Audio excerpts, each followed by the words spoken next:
الحمد لله الخلاق العظيم الحكيم القدير الحي القيوم.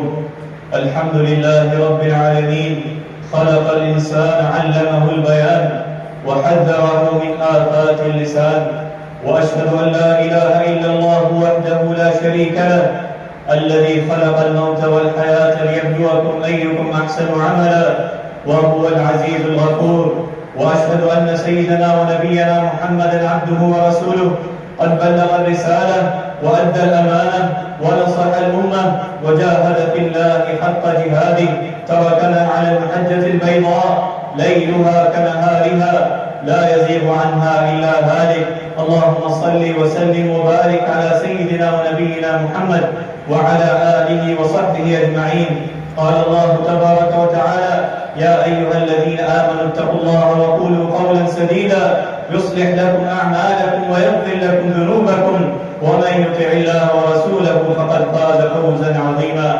وقال النبي صلى الله عليه وسلم: من كان يؤمن بالله واليوم الآخر فليقل خيرا أو ليصمت، أو كما قال عليه الصلاة والسلام.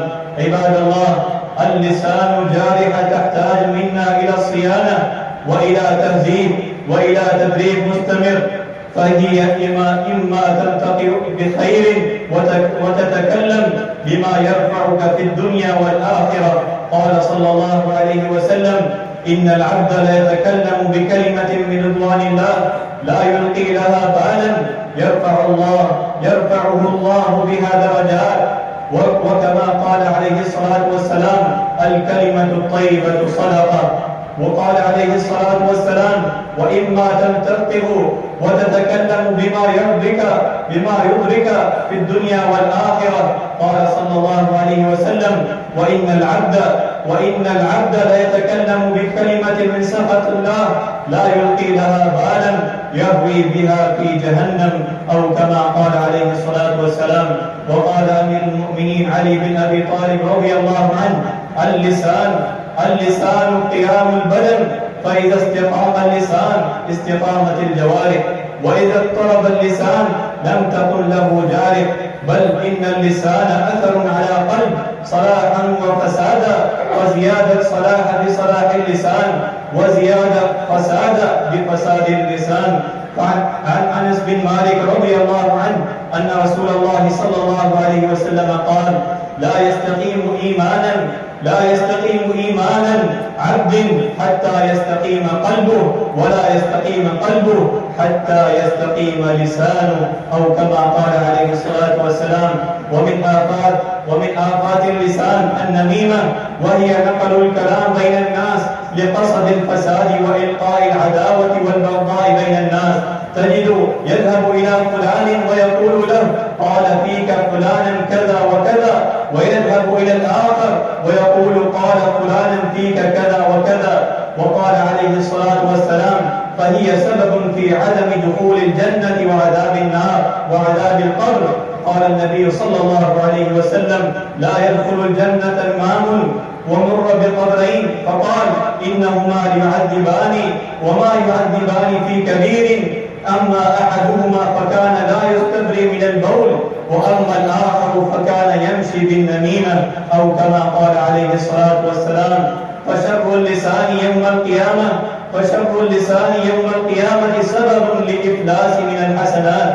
قال صلى الله عليه وسلم: إن المفلس من أمتي من يأتي يوم القيامة بصلاة وصيام وزكاة، ويأتي قد شتم هذا وقذف هذا وأكل مال هذا وسفك دم هذا وضرب هذا، فيعطى هذا من حسناته وهذا من حسناته، فإن فنيت حسناته قبل أن يقضى ما عليه أخذ من خطاياهم فطرحت عليه ثم طرح في النار، أو كما قال عليه الصلاة والسلام. فيا عباد الله، اتقوا الله تعالى واحفظوا جوارحكم وصونوا أنفسكم عن سفيه الأقوال والأفعال.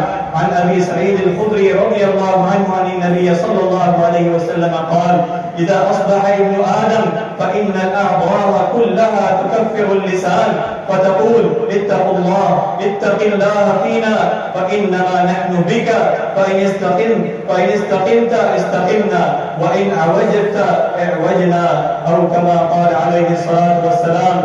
فيا أيها المسلمون احفظوا ألسنتكم لا تطلقوا لها العنان فتهلككم، وإذا أردتم الكلام في شيء فتذكروا قول الله تعالى ما يلفظ من قول إلا لديه رقيب عتيد. وقال ابن عباس رضي الله عنه إن للحسنة ضياء في الوجه ونورا في القلب وسعة في الرزق وقوة في البدن ومحبة في قلوب الخلق، وإن للسيئة سواد في الوجه وظلمة في القلب ووهن في البدن ونقص في الرزق وبغض في قلوب الخلق. وعن أبي هريرة رضي الله عنه عن النبي صلى الله عليه وسلم قال كلمتان خفيفتان على اللسان ثقيلتان في الميزان حبيبتان إلى الرحمن سبحان الله وبحمده سبحان الله العظيم. فطوبى لمن أطاب الكلام في كل الأحوال وأحسن إلى الأنام في الأقوال والأعمال، وخرج من الدنيا وليس على لسانه ذنوب يحاسب عليها بين يديه علام الغيوب. جعل الله وإياكم ممن استعمل لسانه في الخيرات وحبسه عن السوء والمضرات. قال الله تبارك وتعالى أعوذ بالله من الشيطان الرجيم ألم نجعل له عينين ولسانا وشفتين. بارك الله لنا ولكم في القرآن والسنة ونفعنا وإياكم بما فيهما من الآيات والحكمة. أقول قولي هذا وأستغفر الله لي منكم ولسائر المسلمين من كل ذنب وخطيئة فاستغفروه إنه هو الغفور الرحيم.